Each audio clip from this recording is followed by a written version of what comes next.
Хочу говорить с вами сегодня на теме, что такое, очень редкая тема. Буквально никогда в церкви, по крайней мере, не считали эту тему. Очень необычная, не каждодневная тема, но актуальная, злободневная тема.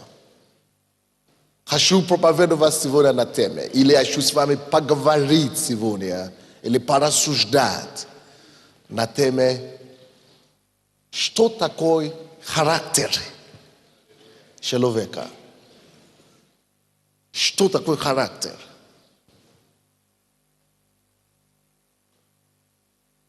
Важность и ценности характера. Что такое характер, действительно? Давайте об этом подумаем. Что такое характер? И зачем он нам нужен? И зачем об этом в церкви говорить? Характер.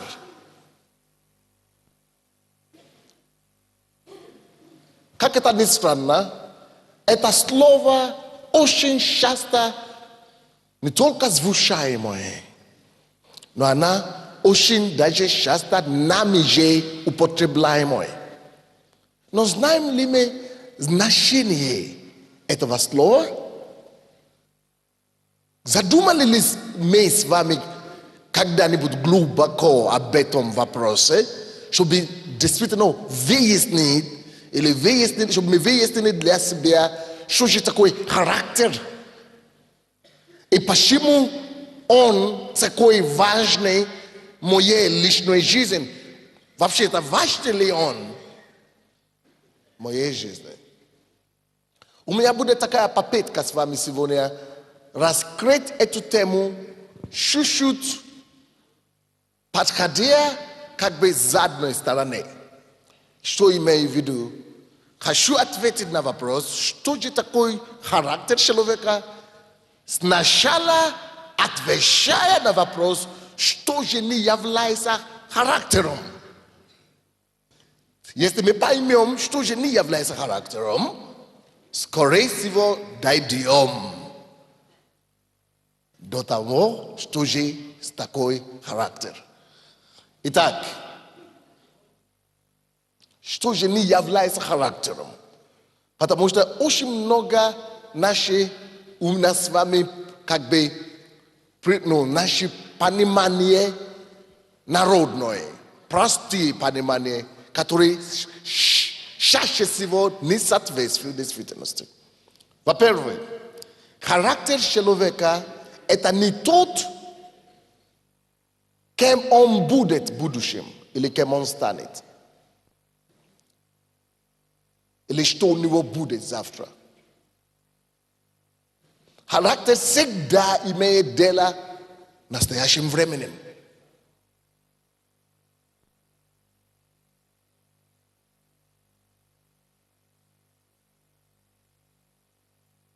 Характер не то, что у тебя есть, или чем обладаешь. Характер – это то, кем ты есть. Так что характер – это не то, что у нас есть, или у нас будет, или чем мы обладаем, но характером надо быть. Характер – это то, что ты есть, не то, что ты имеешь. Разница есть. И характер – это не то, кем ты станешь. Характер – это то, ты уже есть, кем ты уже есть сейчас. Следующее. Характер – это не только как человек себя ведет. Потому что мы часто думаем, что характер человека – это его характер такой. Он так себя ведет, значит, это его характер. Не совсем. Характер – это не только это не только поведение человека. Характер человека – это, да, и поведение его. Но больше того, характер человека – это совокупность его поведения и плюс его мышления, его внутреннее состояние. Его мысли, его внутренний мир. То, что люди видят, когда в наших поступках, это вообще-то внешнее отражение. Но вы знаете, что, допустим, если сюда придет, в этот зал, допустим, сюда придет маньяк какой-то, да? И он бы сидел здесь, допустим, наш брат, который свидетельствовал, что он был вором, да? И его сажали. Вы же его видели. Никто бы не сказал, на лбу не написано, никто бы не сказал, вот вор. Вы бы не сказали, потому что здесь он себя ведет как надо. Он себя поступает, то есть человек может быть одним внутри, а вести и поступать, как он хочет, чтобы ты его воспринимал в данный момент. А если ты его оценишь за то, как он себя вел к себе, как он поступал к тебе, ты подумаешь, что это он такой и есть. Но на самом деле он просто поступал к тебе, как он хотел бы, чтобы ты его воспринимал. Итак, характер — это не только поступки, характер — это поступки, но больше того, это еще и внутренний мир человека.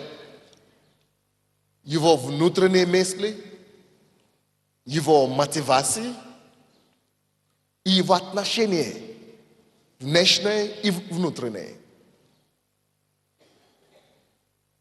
То есть то, что я не вижу, то, что нам не видно, то, на чем он живет.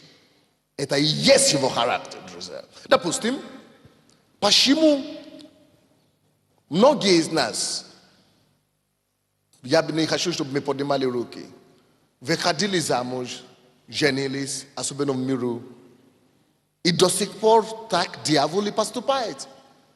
Молодой человек подходит к девушке и говорит, я тебя люблю, и начинает сыплять ей комплиментами. Комплименты с утра до вечера. И она...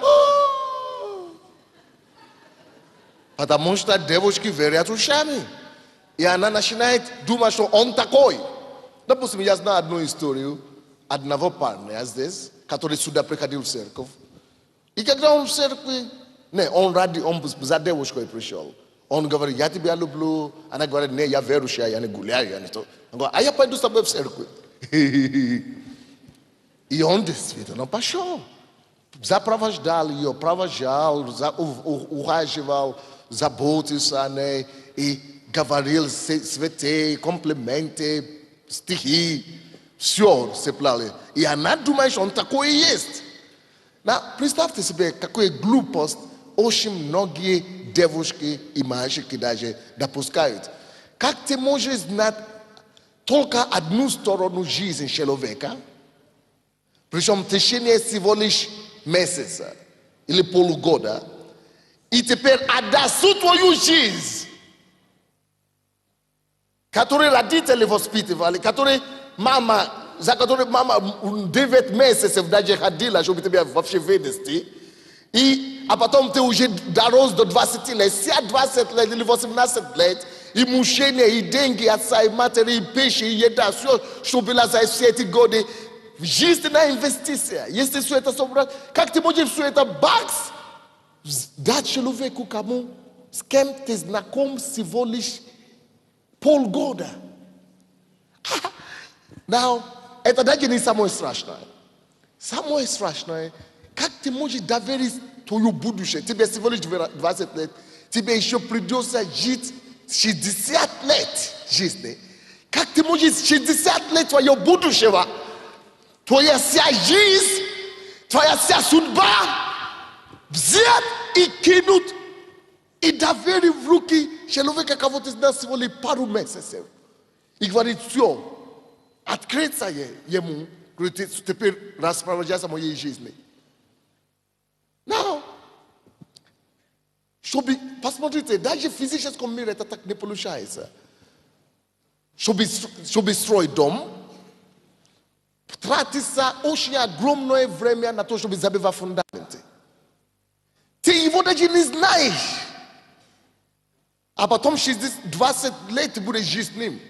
Он начнет открываться тебе таким ужасным, что ты потом кошмары начинают тебя накрывать. Потому что ты потом начинаешь обвинять все подряд. Как я мог попасть на такой? Как я могла? Но подумай даже головой. Как ты мог за 2 месяца, или за полгода, или за год общения с человеком поставить фундамент, строение все твои 60 лет на фундамент. Это как фундамент дома. Если фундамент создан, послушайте, фундамент создан, чтобы выдержать одноэтажный дом. А потом ты пошел и поставил 60-этажный дом на этот фундамент. Развалится. Это всего лишь логично. И так же, так и есть. Если ты хочешь строить жизнь, все будущее и все прошлое твоя жизнь поставить на какое-то отношение, значит, надо хотя бы проверить это отношение, построить это отношение, чтобы фундамент его был насколько крепкое, чтобы ты познал этого человека, чтобы ты уже со всех сторон, которые только возможно, знал, что все забиты камни полностью. И когда фундамент уже полностью утвержденный, ты знаешь, что она незыблемая, тогда ты можешь рискнуть положить всю твою 60 лет период, который ты еще будешь жить, на этого человека. Поэтому часто люди попадаются. Это всего лишь одна сторона, как он к тебе сейчас относится. Выясни, как он относится к своей маме. Выясни, как он относится к своим коллегам. Для этого нужно время. Выясни, с кем он общался раньше. Как он себя вел в предыдущих отношениях. Выясни, что люди говорят о нем. Заведи его к твоим знакомым, кому ты доверяешь. Дай, чтобы они дали ему оценку. Что они за него скажут. Как они его видят. Что они видят, чего ты не видишь. То есть, характер человека – это не только то, что ты сейчас видишь. Мы все актеры. Все мы актеры. Мы можем вам сейчас преподнести так, как мы хотим, чтобы вы восприняли это.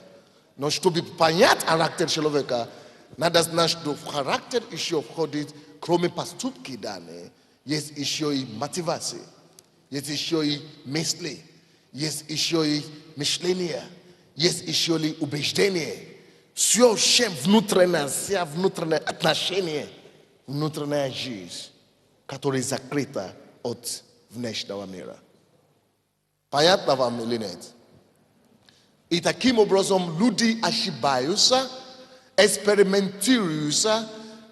Знаете, есть мужчины в этом мире, которые уже меняли по 20 женщин. Все равно не могут найти правильно. Потому что не женщины виноваты. Потому что он дурак. Он не строит. Он не думает глубоко. Он не знает, как это делать. Он не разбирается. Он очень случайный. Или просто люди делают пятиминутное решение о 60-летной жизни. О жизни 50 лет. Пятиминутное отношение. И думают, что это выдержит 60 лет совместной жизни. Нет, мы можем быть умнее. Следующее. Нет, мы можем... Я хотел, может быть, дать вам местописание. Первое местописание для первого пункта. Это первая книга Царств, 16 глава, 7 стих. Бог говорит, Он смотрит не как человек смотрит. Как Бог смотрит? Он смотрит на сердце. Вот, поймите, характер всегда связан с сердцем. Не только с внешними поступками. Характер всегда имеет отношение к сердцу человека. Псалом, а у меня здесь на английском получается 16, как там по-русски будет это псалом, значит, наверное, 15 псалом. Сейчас посмотрим.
Но ничего, не могу по-русски найти. Но ничего. Короче, дальше. Характер – это не тот человек, тот человек есть, пока у него все идет хорошо. То есть вы думаете, что вы знаете человека, но вы знаете его только пока все спокойно. Допустим, я с одним человеком, одна пара ко мне приходила. И эта девушка рассказывает, что мы вместе с ним ходили по городу, и когда мы были в баре, мы с женой сидели, и девушка рассказывает, что он молодец. Когда мы были там в баре, ему сказали, что воду это стоит 5 гривен. Как вода может стоить 5 гривен? Он так отругал их, поставил их на место, он так, а потом еще мы где-то были, где должны были снять пальто наши, а они нам не подали руки, он так обругал их, и все так. Я думаю, моя жена, мы переглянули на друг друга.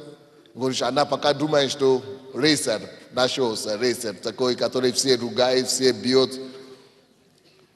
Она не понимает, недалекая девушка, что завтра, то, как он ведет себя с чужими людьми, никого не будет рядом. Только она и будет с ним, и возле него постоянно.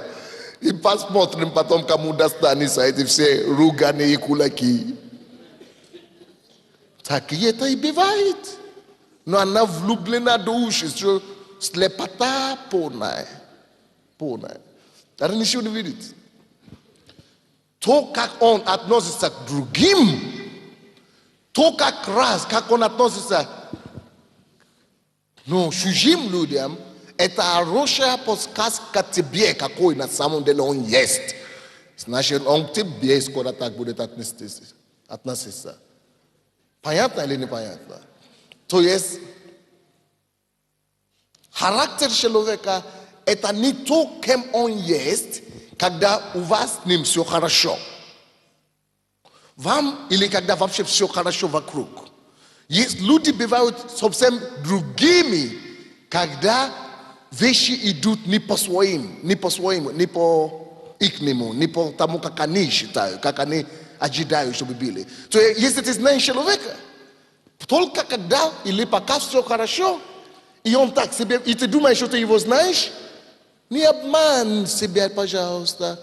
Подожди, пока он не попадет в такие какие-то критические ситуации. И тогда посмотри на него со стороны, как он себя будет вести. Вот так, как он себя будет вести, это должен тебя подсказать. Какое отношение ты можешь с этим человеком допускать? Какой уровень отношений ты можешь с ним строить? Деловое, близкие, дружественные или нет? Допустим, в притчах написано, что не дружи с гневливым человеком. Потому что? Не слышу. Да, он тебя научит. И ты сам станешь таким. То есть, иными словами, смотри характер людей, с кем ты общаешься. Если он вор, ты думаешь, это он других ворует. Однажды он тебя поставит. Не дружи с ним вообще. Если он кидалку, или как мы называем, аферист, он других кидает, и ты думаешь, у него такая слабость есть, между прочим. У него такая слабость. Но с ним у меня такого нет отношения. Но у нас с ним другое отношение. Слушай, расстояние держи, потому что однажды он тебя кинет. Характер человека – это не только кто он есть, когда все идет спокойно, хорошо. Характер человека, даже включая наши с вами характер собственный. Как мне знать себя? Как мне знать, какой я есть? как не понять себя же? Я должен иногда, не то что иногда, постоянно за собой наблюдать. Как я могу себя вести, когда я перед людьми? И тут же внутри же себя дать себе оценку. Как я себя веду в подобной же ситуации, но когда никого нет. И разница между первым и вторым мне подсказывает, какой же я на самом деле внутри.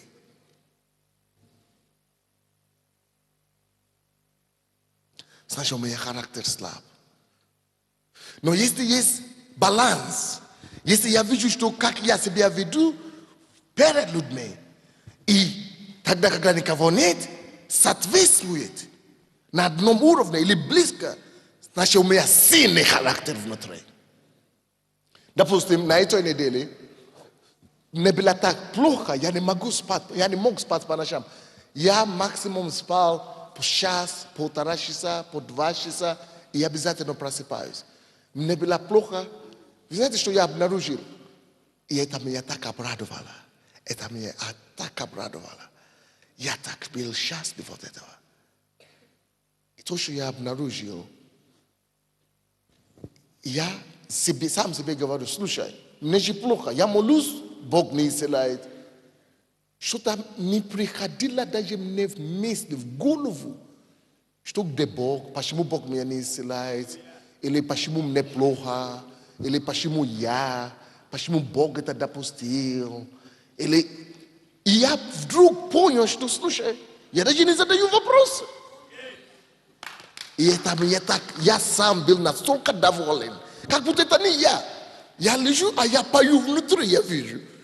А тело умирает, она в себе, а я себе внутри, как будто это не я вообще. Я понял. Значит, мое духовное состояние намного сильнее, чем мое физическое тело. И когда человек может найти себе такое состояние, это вот говорит вам, какой ваш характер. Допустим, я когда-то, когда я был еще молодым верующим, я обнаруживал, что я не мог смотреть порнографические фильмы, когда кто-то верующий там рядом, потому что все знают, что плохо. А потом обнаруживал, что иногда, когда я один оставался в общежитии, у меня комната там был этот самый фильм, это в телевизор. Сижу себе, раскладываю диваны, не порнографию, а фильмы, которые имеют разные сценарии, вы знаете, все фильмы имеют, между прочим. Я думал, здесь не будет ничего страшного. Здесь не будет ничего страшного. А я-то знаю, что будет. Я говорю, ничего не буду смотреть. Говорю, не буду смотреть. Потом попадаю, говорю, ничего, ничего не буду. Сам себя убеждаю. Вот. Теперь, какой это урок? Урок в том, что я-то думаю и создаю впечатление другим, что я тоже такой праведный, такой прямо святой. Но я-то знал, что я не такой. Внутри я знал, что я же попадаю в такие ситуации. Вот это внутреннее осознание, что я не соответствую то, чего я исповедую перед другими, и есть характер мой настоящий. Значит, над этим надо мне и что? Трудиться. Значит, они все церковные мои друзья будут думать, что он же такой, так разгоняет прославление, так все обстроит, так рассказывает, он такой силач. А я-то знал, что никакой не он силач. Воняет внутри. Значит, над этим, то, что воняет, надо и работать. То есть такие ситуации. Вы понимаете, что я стараюсь вам говорить, да? Есть такие ситуации. Допустим, Я знаю некоторые братья и сестры, которые здесь сидят, вы здесь в церкви никогда на жену не поднимите руку.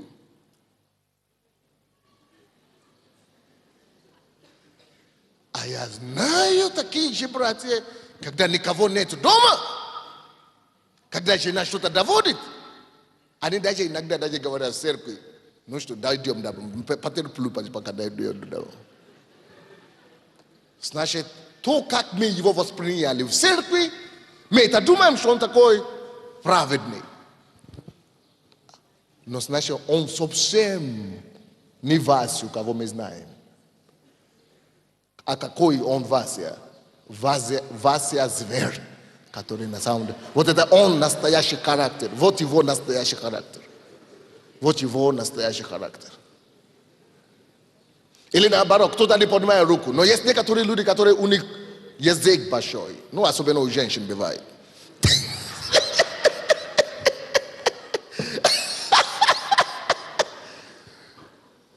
В церкви только красивые слова говорит. Слышишь, прямо влюбляешься.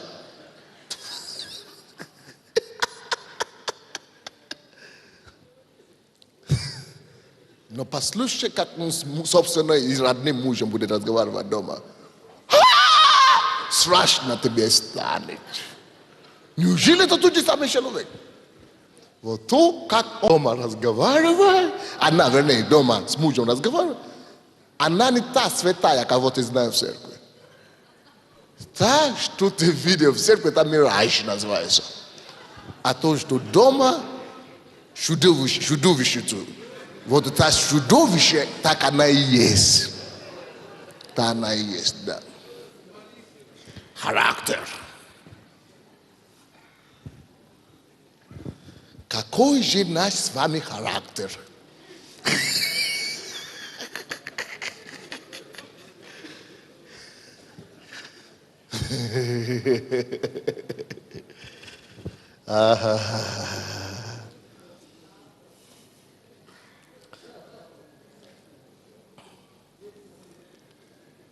Итак, характер – это не то, кем человек является, пока все хорошо.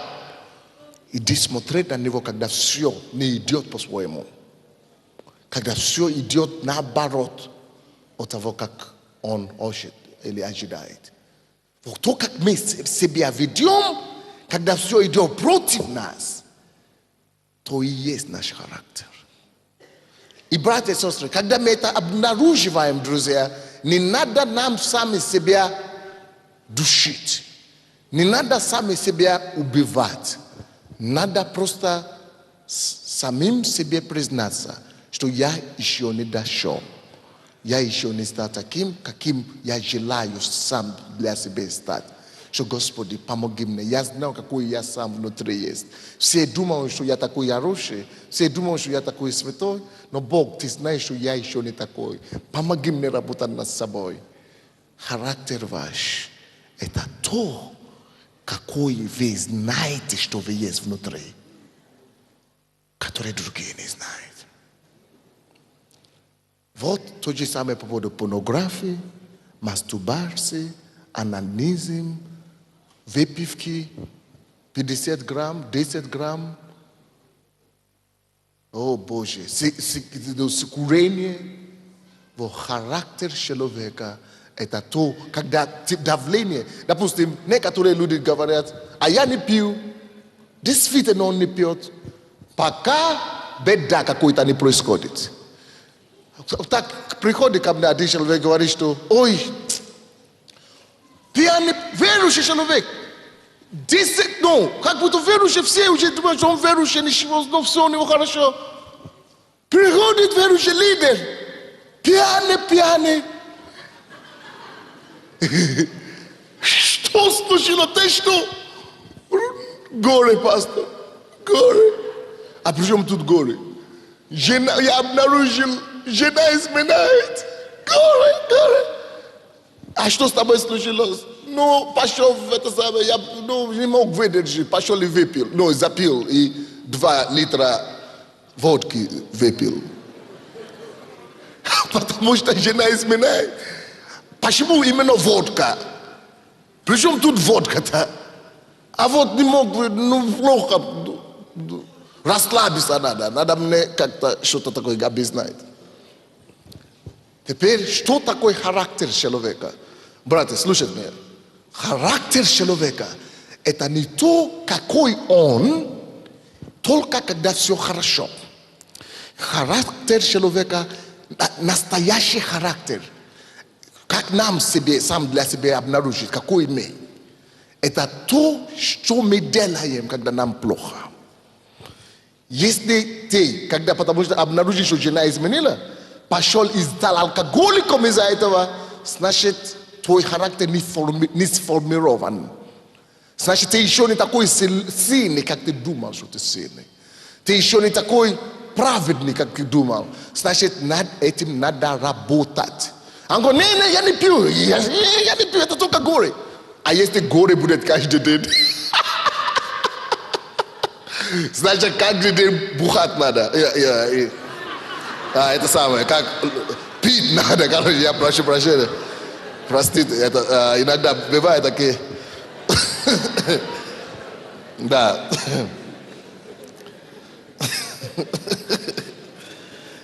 Окей, дальше. Что такое характер человека? Очень часто люди думают, люди иногда думают, что характер человека – это его темперамент. Люди говорят, не обращай внимания, это его характер. Не, это мой характер такой. То, что приходит домой, да? Один мне говорит, один человек тоже из церкви. Жена плачет. Я говорю, вы такая хорошая пара. Чего твоя жена плачет? Я дал ей пощечину. Что такое пощечину? Я никогда в жизни своей не слышал, что можно жене дать пощечину. Я знал, что детям даю пощечину, но чтобы собственной жене дать пощечину. Я спрашиваю у жены, Наташа, это первый раз у вас? Какой первый раз?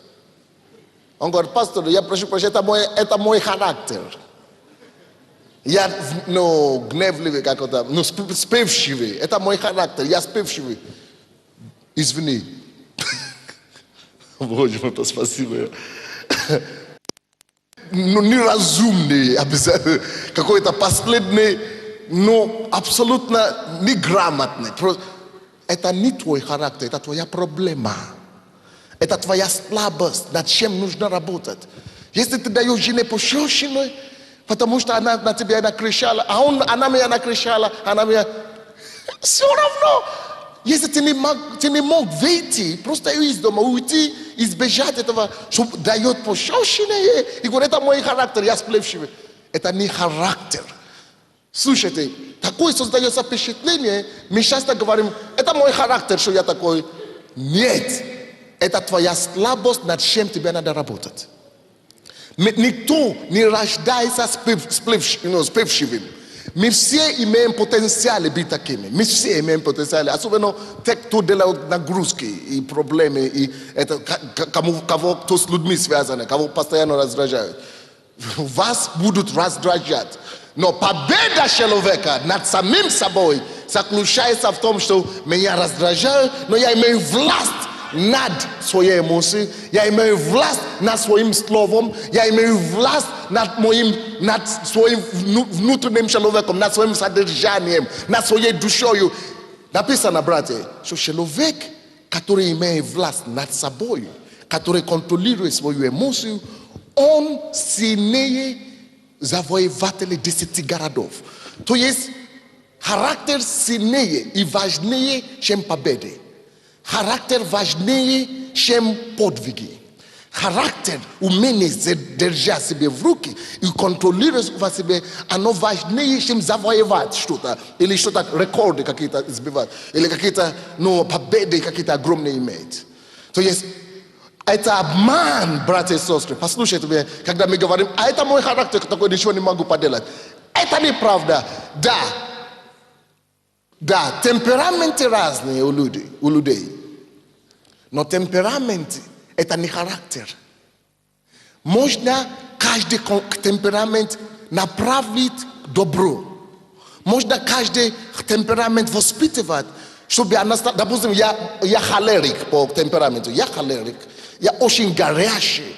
Я очень вспыльчивый тоже. Я очень такой эмоциональный. Но я работаю над собой. Стараюсь, чтобы вот это мой горячность, чтобы она на добро пошло.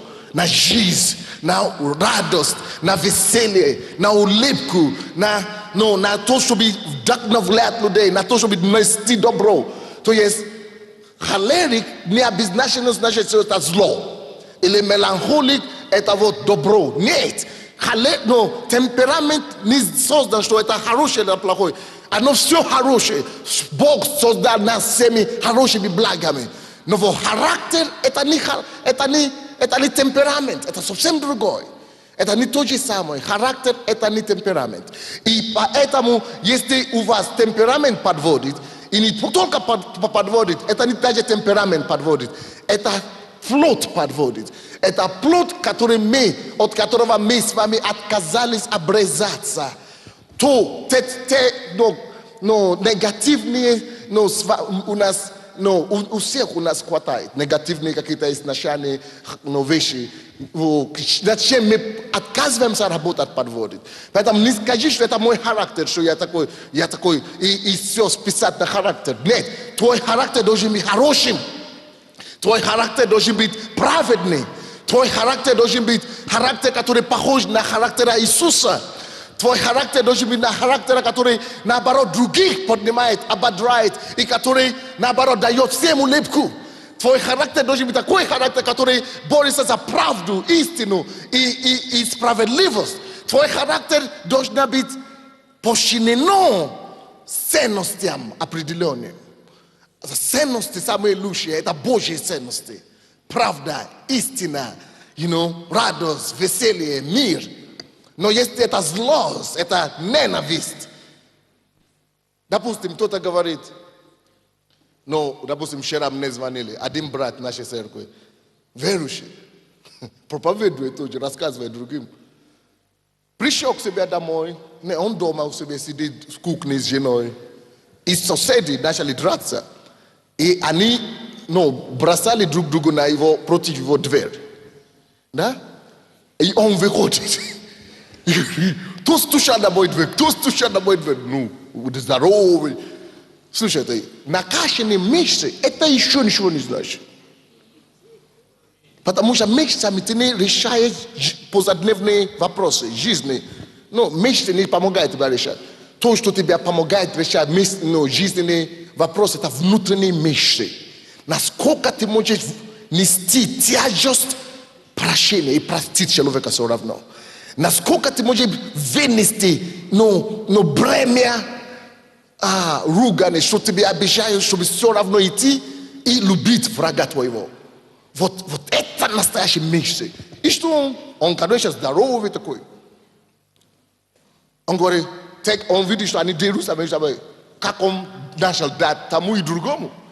И это другие, они оба на него. Теперь он из разбитым носом. Я ему говорю, слушай, Иисус, когда... А он здоровый, но когда два человека, ты уже... Он говорит, я все равно их побил, но у тебя синяки все равно. И у тебя нос все равно, уже все разбитый, в больницу надо идти. Когда Иисус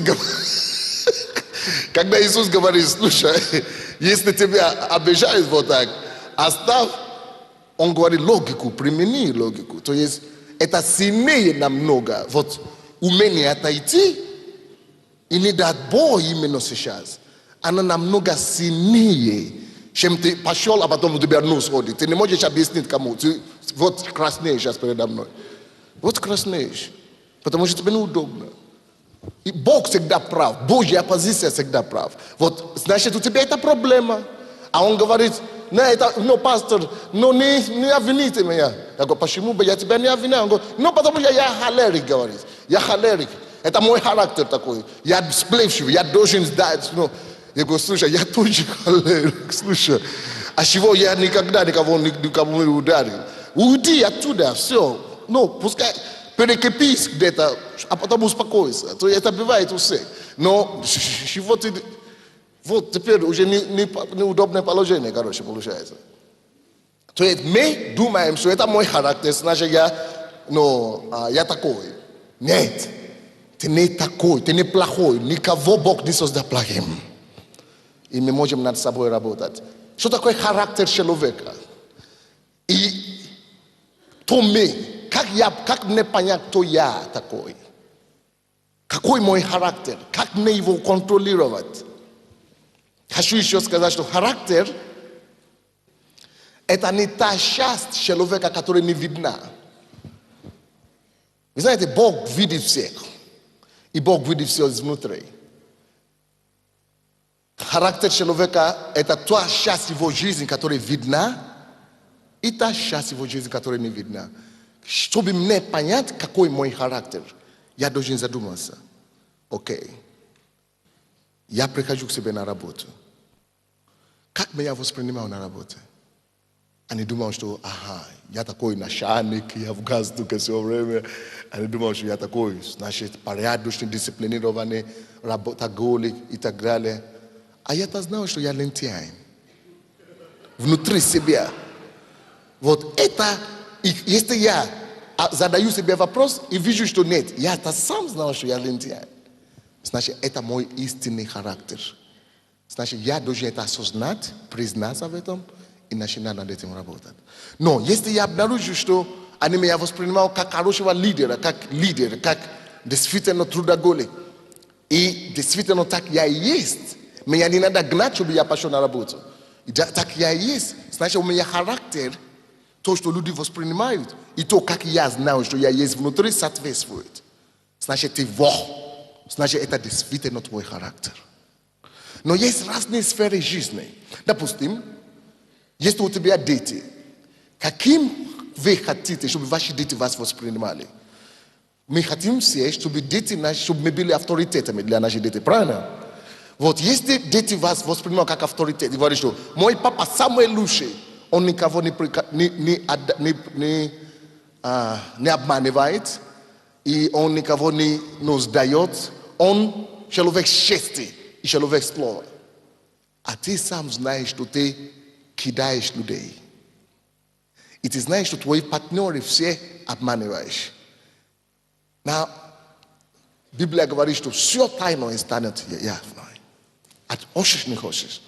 Значит, нам надо сейчас уже остановиться, если мы не хотим, чтобы оно стало явно. Уже сейчас остановиться и начинать работать над собой через Слово Божье, что Господь, помоги мне быть хорошим примером для своих детей. Мой характер не соответствует имиджу, который я нарисовал. Помоги мне, Господь, это делать. И Господь, вот характер – это то, как мы знаем, что мы не только есть внутри, как наружу, как нас воспринимают, а как мы есть внутри. Давайте посмотрим то, что Иисус на этот счет говорит. Конечно, Матфея, моя версия знаете, не надо, можно не открыть, но Матфея 7 глава, 17 стиха по 20 стихи. То место Писания, которое я искал раньше, это Псалом 16, 3 стих. 16 Псалом 3 стих, тоже можно написать. Матфея 7 глава, 17 по 20 стихи. Конечно же, братья и сестры, внутреннее содержание всегда отражается в наших делах. Вы помните, Иисус сказал, что по делам их узнайте их, познайте их. То есть, если человек, он добрый из натуры, иногда мы с вами не можем быть совершенными сразу. То есть, но есть изначальные какие-то качества внутри нас, и мы можем его развить или утвердить, или как. То есть, если человек, он говорит, если человек добрый, он будет приносить добрые плоды.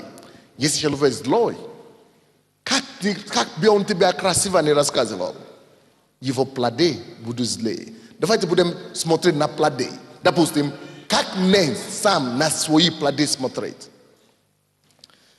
Где мне знать, есть у меня проблемы или у меня нет проблем? Где у меня хорошо и где у меня еще проблемы? Допустим, я Хочу быть добрым. А всякое время, когда что-то оказывается мне в руке, я ни с кем не могу поделиться.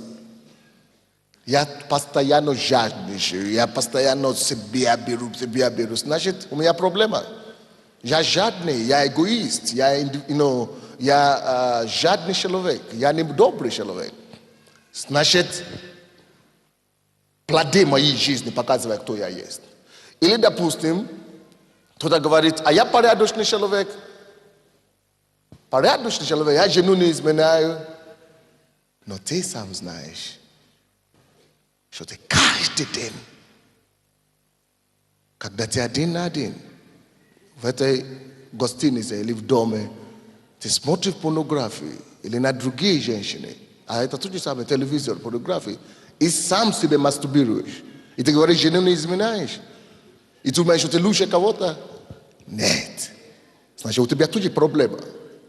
Вы знаете, надо сам себе экзаминировать, исправить, испытывать. Вы понимаете меня, да? Сам себе испытывать. Какой я плоды, то есть мои плоды, которые я приношу, сам я вижу свои плоды. Говорит о многом о том, кто я есть внутри на самом деле. То есть по плодам их будете знать. Now, хочу также сказать, очень важный элемент, очень важная вещь, что характер человека, если человек говорит мудрые вещи, и если человек умный, это еще не значит, что это его характер, что он такой же. Тот человек умный, или он что-то правильно говорит, у него ответы все готовы, или он профессионал и так далее, это еще вовсе не говорит, что он так и живет. Так и есть.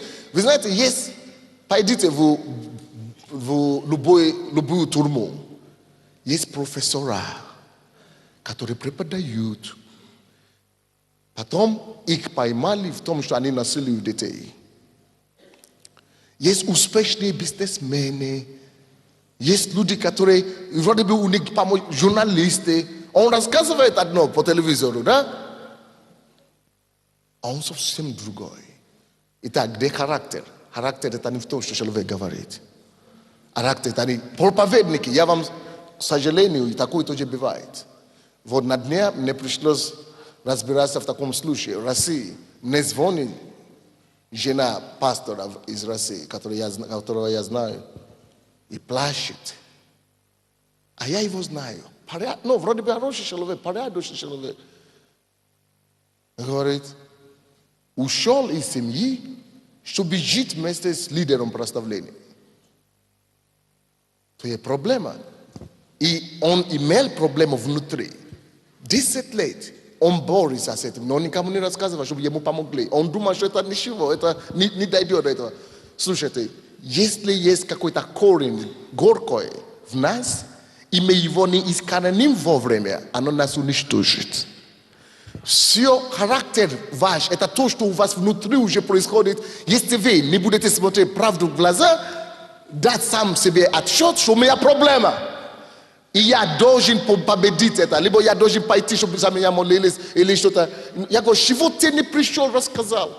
Он говорит, я думаю, это не проблема. Как это не проблема? Если ты уже внутри. А он говорит, я всегда уходил от них, от девушки этой. 3 года, он говорит, я влюбился в нее. Но я смотрю, я не хотел, слушай, у тебя проблема, ты влюблен 3 года в нее. Ты думаешь, когда не дойдет до блуда? Дойдет.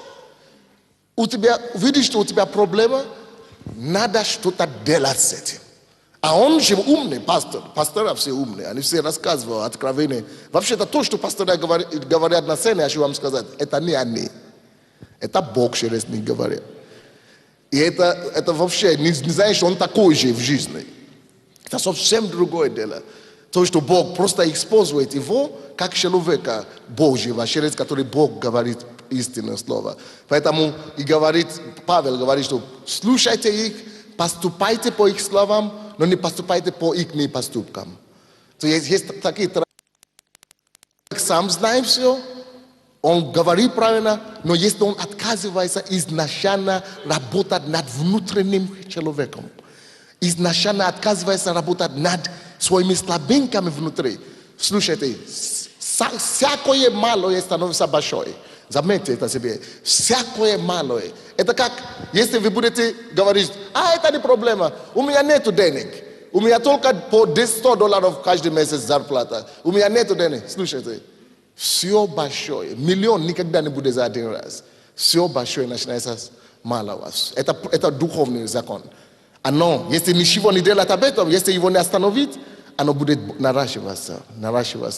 И она приведет к проблеме. Поэтому вопрос характера. Допустим, я слышал, вы знаете, что Джордж Буш написал книгу? Он написал, у него книга очень хорошая. Я не знаю, по-русски есть или нет. Но в этой книге, что он пишет? Оказывается, что не Джордж Буш, Клинтон. Оказывается, что Клинтон, когда он еще был в колледже, он пришел в такую церковь, поэтому он играет саксофон. Он покаялся, играл прославление, и он исповедует в этой книге. Он говорит, я разрушу свою жизнь. Он говорит, все думают, что это скандал с Моникой прошло, и что все решено. Он говорит, а я знаю, что я ношу такую ношу, он говорит, всю свою жизнь буду его нести. Я сам борюсь каждый день с ним. У него сердце сейчас очень плохо из-за этого. И да, уже второй раз делают операцию, и очень плохо. Посмотрите, что он пишет. Он говорит, но когда я пришел в церковь, я боялся с кем-то поделиться это. Он говорит, есть алкоголики, да? Он говорит, я был сексоголик. Но на английском, как бы, получается, но как по-русски я не буду сказать. Он был одержимым сексом. И много раз у него было. Но он не хотел сказать, потому что он был звезда в колледже, он в церкви играл на сцене, и неудобно ему. И он не знал, что то, что он не хотел рассказать одному человеку, пастору или кому-то, потом будет рассказано весь мир, всему миру. Дьявол знает, как это делать. Помните историю Самсона? Бог и его родители ему сказали, Самсон, сделай что-нибудь своей страстью, у тебя нездоровая страсть. А он говорит, я силен. Слушайте, сила, какой бы человек ни был силен, маленькие слабости в характере, маленькие бреши в характере, его обязательно свалит. Я знаю одного проповедника, который в книге Божьего генерала мы читали.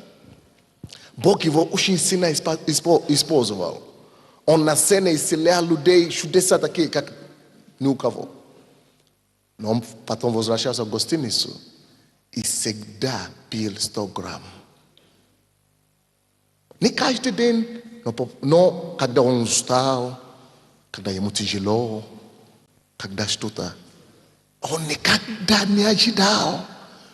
Он говорит, это не проблема, никто никогда не знает, не узнает никто. Но однажды срыв, организм не выдержал.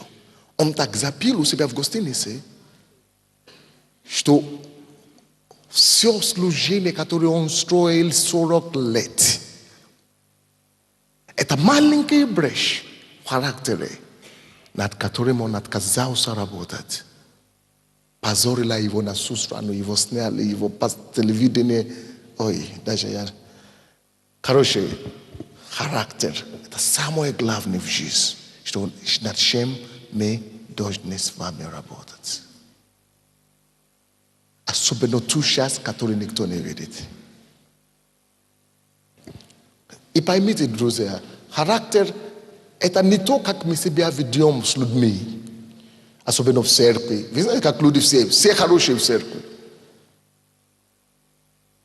Но потом на работе крадут, обманывают начальников, а здесь святой.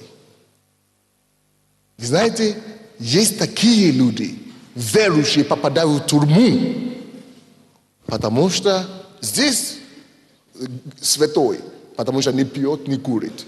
И он думает, что этим самым он святой. Но потом обманывает другого человека за квартиру. И сидит в тюрьме сейчас, Потому что сделку вообще делать. Сделку. Ну, это не обман, это... Мы все пытались уговорить. Потому что корость, внутри маленькая корость, он не остановил, он не мог его остановить, что это моя проблема. Это слабость, я должен с ним бороться. Он думает, это не корость, это бизнес. Характер это не то, как мы есть в церкви. Характер это то, как мы есть везде. Потому что помните, что Иисус сказал? Матфея 5 глава 43 по 48 стихи. Он говорит, если вы любите только те, которые вас любят, что пользу вам от этого? Какая разница между вами и неверующими?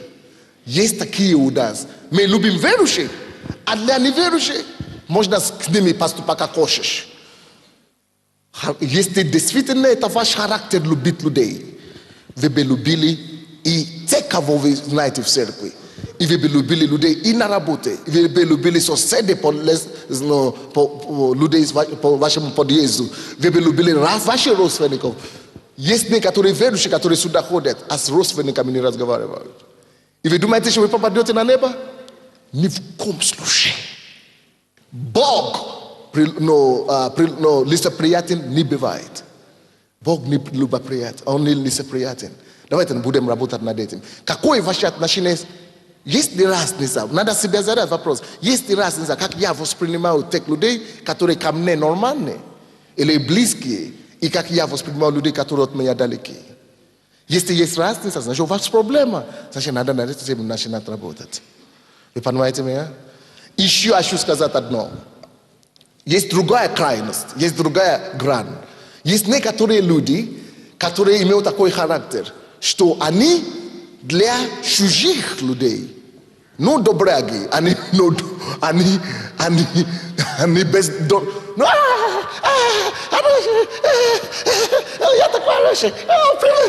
Они готовы что угодно делать для чужих людей, которые либо начальников на работе, либо в церкви. Пасторы, приходят домой, встречаются с собственным мужем, чушь не плывет ему в глаза.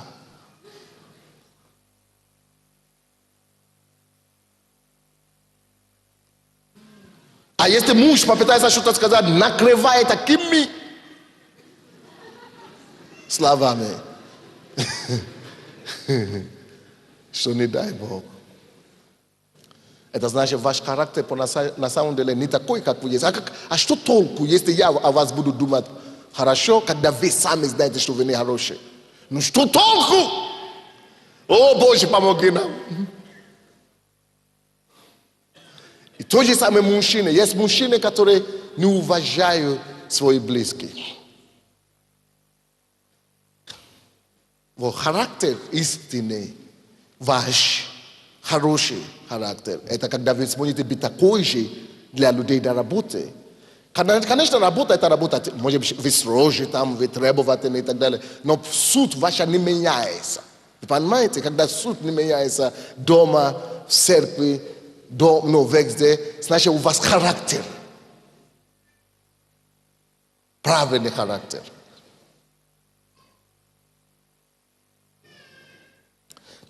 Поэтому давайте мы будем подытожить то, что мы говорим.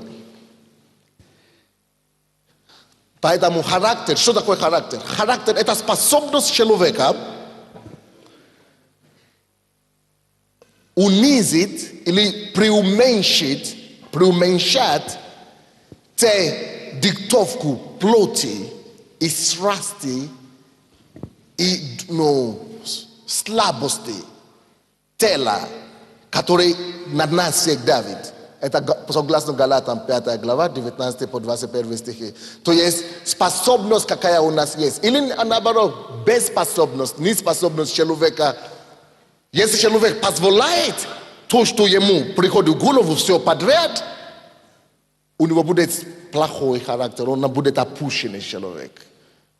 А если человек над собой работает, он приобретает власть над своими... Вы знаете, у каждого человека есть to, что называется animalistic beginning. То есть как бы, животное начало, такое животное не начало, у нас все божественное начало, но вот животный инстинкт все-таки есть. Животное, у каждого человека есть. Потому что плод, это, плод. Вот, если человек будет уменьшать влияние и давление животного инстинкта на себя и уменьшать его, то у него характер будет сильный. Но если человек дает открытую дорогу, животным этим начало, то есть давлением этим плоти, страсти, мысли, гордости, то он будет отвратительным для окружающих и для себя прежде всего. И это характер будет его съедать изнутри. Вот почему мы с вами должны работать над собой через Слово Божие. Читаем Слово. Каждый раз, когда я читаю Библию, я стою на колени, я говорю: Господь, измени меня.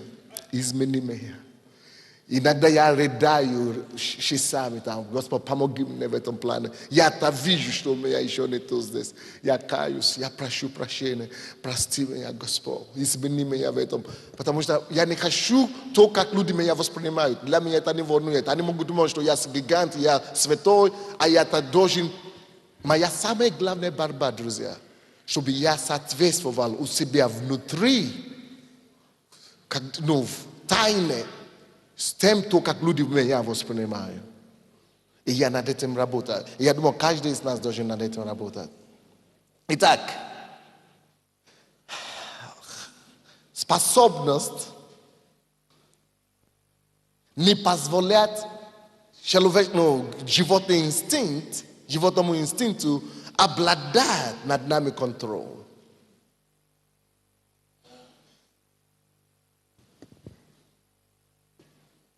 Но диктовать, наоборот, этому инстинкту, где ему быть, и есть победа характера. Это согласно 1 Иоанну, 2 главе, 15-17 стихи. Написано там, что есть 3 базовые инстинкты животного в человеке. 3 базовые инстинкты. От них все проблемы идут. Все остальное это побочные явления. Первое – это страсть, похоть плоти, когда твоя плоть тебя давит на тебе, поступить так. И ты сам знаешь, что это неправильно. Плоть свое берет и требует. Второе, сразу такой инстинкт, это похоть очей, глаз. Когда твой глаз, ты видишь это, ты начинаешь, она тебя контролирует. Вот умение все это поставить под своего «я». То есть твое «я» – это твоя личность. Она должна быть сильнее, чем твоя страсть или твоя похоть.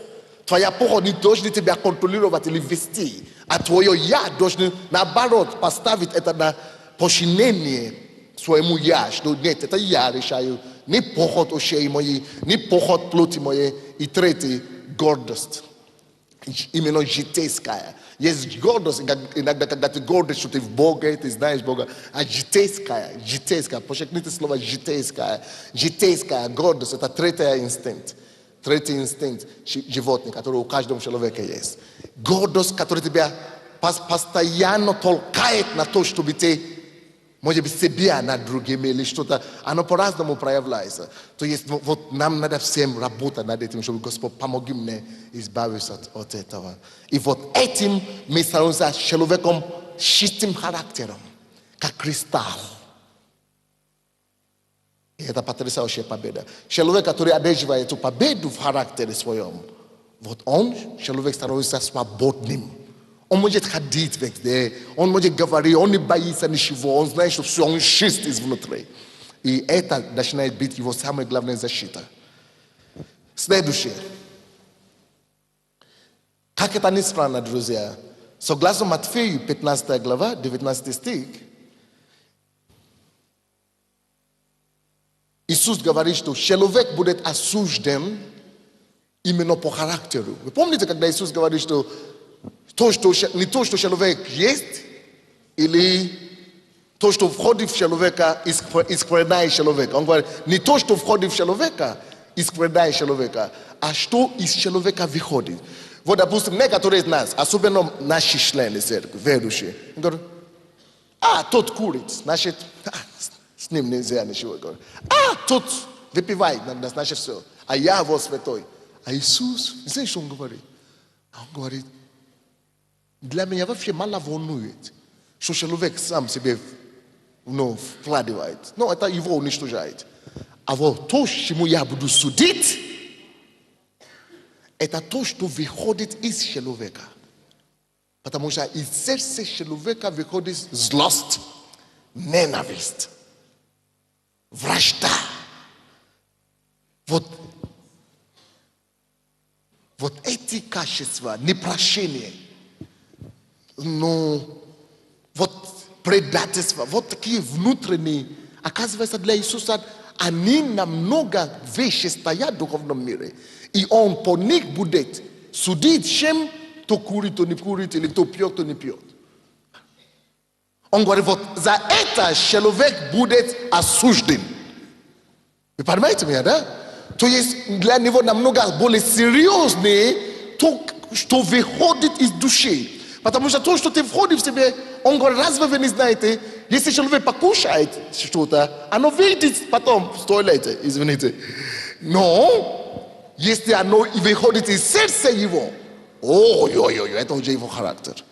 И Царство Божье наследует.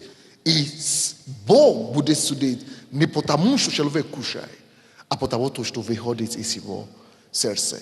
Алло? Наша вечность будет зависеть от нашего характера. Некоторые люди говорят, а я здесь говорю на языка, а я здесь делаю то, я пою, я что. А Бог говорит, что из твоего сердца выходит. Какой твой характер. В христианской жизни и в жизни любого человека самое главное – это характер. Насколько он работает над своим характером. Следующее. 1 Коринфянам, 6 глава, 8 по 10 стихи. Там написано, не будьте обмануты, пускай никто вас не обманывает. Поступающие так, Царствие Божие не наследует. И там перечисляется. Ненавистники, тот, кто ненавидит других. Обманщики, тот, кто обманывает других. Блудники, воры, пьяницы. И так далее, пишется, что эти люди, пускай они ходят в церковь 10 лет, миллион лет. Но если они вот так живут, если они не работают над своим характером, если они сами себя не меняют, он не говорит, кто пил, не пойдет в Царство Небесное. Он не говорит, кто блудил, не пойдет в Царство Божие. Совсем разное. Но он говорит, что поступающие так. То есть это стало для них образом жизни. Когда это становится образом жизни, он говорит, Царствие Божие не наследует. И он это сейчас предупреждает нас. Это написано для всех, чтобы считать. Это нету лицеприятие, чтобы когда мы попадем перед ним там, чтобы он мог нам сказать, слушай, это все написано, и вы видите. То есть у всех нас будут проблемы. Мы будем, мы будем грешить. Все мы грешаем. Но за какой же грех Бог судит людей? Говорит, Царство Божие не наследует. За тот грех, в котором человек живет. То есть мы все можем спотыкаться и упасть. Но главное не остаться лежать. Подними себя. Исправь эту твою слабость. Работай над собой. Иди дальше вперед. Вот как выйти и одерживать победу повседневной жизни. Вы понимаете меня, нет? То есть он говорит именно об этом здесь. Что вот поступающие так, значит, те, которые уже это вошло в их жизнь, в способ жизни, в образ их жизни, они постоянно так и живут. Вот тех Бог и судит. Тех Бог и судит. Тех Бог и судит. Это то же самое в Галатам написано, 5 глава, 19 по 21 стих. Братья и сестры, характер важный. Все цари падают или возвышаются только по одному критерию. Характер. Падение или возвещение царя, любого царя. Смотрите все истории, вот здесь есть 4 целые книги царей, которые Бог дал нам, чтобы изучать книги царств. Что, почему они поднимались? Те, которые поднимались в этой книге и оставались на высоте, и которые потом других праздновали через сотни лет, поднимались только по одному билету, по талону характера. А те, которые поднимали, которого Бог поднял, но которые падали и разбивались только по одной и той же самой вопрос, по одному вопросу. Они отказывались работать над своим характером. Но те, которые достоинство характера удержали, те, которые работали над собой. Даже Давид, помните, у Давида была проблема тоже, да? Но потому что он покаялся. Он начал работать над характером своим, он стал героем здесь. Посмотрите, Соломон, у него было 700 заложниц. Но у него была проблема и 300 жен. Но после этого он осознал, и Екклесиастик, он говорит, это все суета. Он говорит, Господь, самое главное тебе я понял, это познать тебя, это развивать себя, это быть подобно тебе, это любить людей, как ты любишь людей, это быть добрым ко всем. Он пишет это все в этой книге, Притча и так далее. Что это такое, Бог потом его восстановил, и он стал один самый великий. То есть цари падают и восстают на одном качестве, характер. Братья и сестры, что будет сказано в конце нашей с вами жизни? Что мы сделаем с своим характером? Характер, друзья, более важный, чем богатство, потому что в этой книге люди обогащались, но без характера они позорились потом в конце их жизни. Поэтому написано, что доброе имя лучше чего? Богатство. Характер, друзья, лучше и более важно, чем популярность.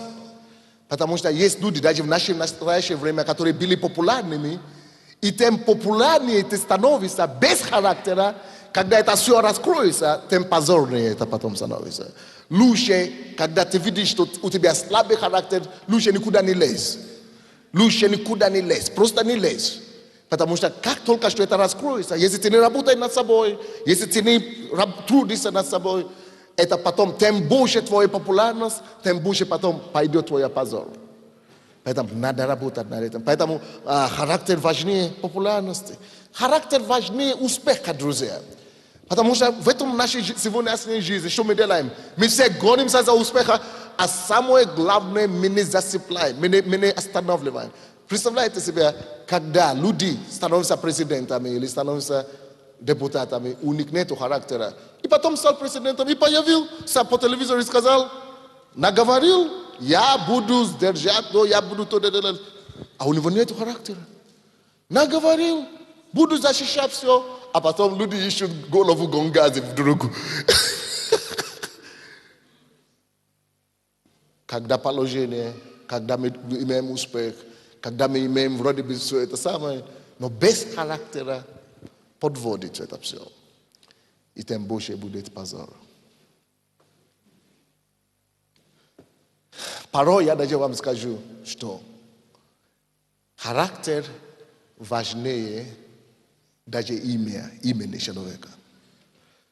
Потому что твое имя знаю, пока оно хорошее. Но если оно останется слабым и плохим, если твой характер тебя подводит, оно напортит это имя так, что потом ты сам не захочешь, чтобы это твое имя вспомнили. Ой-ой-ой-ой-ой.